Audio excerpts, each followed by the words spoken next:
Uttarakhand BJP शपथ समारोह की तैयारी में जुटी हुई है, मगर इसी बीच यूकेडी ने गैरसैंण के एक मुद्दे को एक बार फिर से उछाल वहां पर दिया है। और ये जो सियासी उछाल यहां पर आया है, ये शपथ समारोह को लेकर दरअसल निकलकर सामने आया है, जिसमें उन्होंने कहा है और उन्होंने ये मांग की है कि शपथ समारोह गैरसैंण में ही होना चाहिए।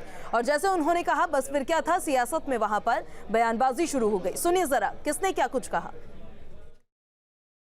का अंदर मांग करता है कि जो आने वाली सरकार है, जो नई सरकार बनने जा रही है, वो शपथ ग्रहण समारोह यदि वहाँ करेगी तो ये ज़्यादा बेहतर पूरे उत्तराखंड के लिए होगा और पूरे देश के पटल पर भी गैरसैंण राजधानी दिखाई देगी।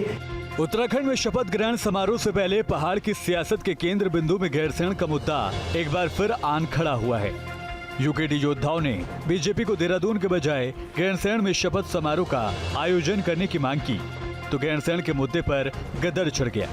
जब ये बात कमलधारियों के कानों तक पहुंची तो शपथ समारोह की तैयारी में जुटे कमलधारियों ने भी जवाब देने में देर नहीं लगाई।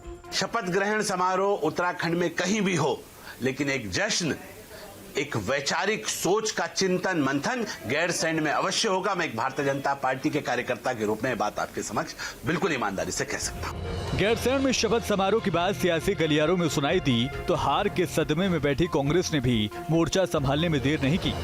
हाथ के हाकिमों ने आरोपों की तोप का मुंह विरोधियों की ओर मोड़ दिया।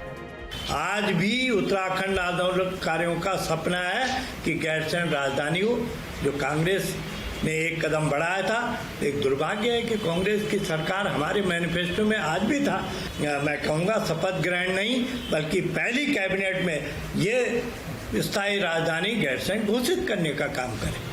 पंजाब में नई सरकार के मुखिया ने शहीद भगत सिंह के गांव में शपथ ली तो यूकेडी ने भी अपनी आवाज को बुलंद किया। यूकेडी का मानना है कि शहीद राज्य आंदोलनकारियों के परिवार की भावनाओं की कदर करते हुए गैरसैंण में शपथ समारोह होना चाहिए। वैसे ये पहली दफा नहीं है जब राज्य की राजनीति में गैरसैंण की गूंज यूं सुनाई दी हो। सूबे की सियासत का इतिहास रहा है कि जब भी गैरसैंण की बात निकली तो पहाड़ की घुमावदार सियासत में संग्राम छिड़ गया। Team news state. तो पौड़ी की नई बस स्टेशन में होली की रात 7 दुकानों में चोरी हो गई। होली की रात अज्ञात चोरों ने उनकी दुकानों का ताला तोड़ा और ताला तोड़कर दुकान में रखी नकदी और सामान पर हाथ साफ कर दिया। सूचना पाकर मौके पर पहुंची पुलिस ने घटनास्थल का निरीक्षण किया है। बताया जा रहा है कि चोरों ने 60,000 की नकदी और 40,000 के सामान पर हाथ साफ किया है।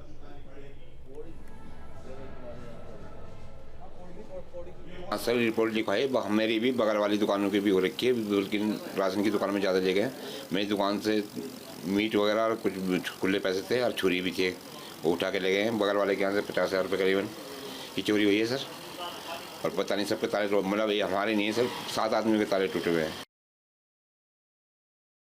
नए बस अड्डे के पास में लोगों ने खोखे बना रखे हैं और वहाँ पर दुकान चलाते हैं, तो उसमें किसी व्यक्ति ने जो है उनके जो है चोरी की है दुकान से। तो इस संबंध में हमारी जांच की जा रही है, कोई बात सामने आती तो कार्रवाई की जाएगी।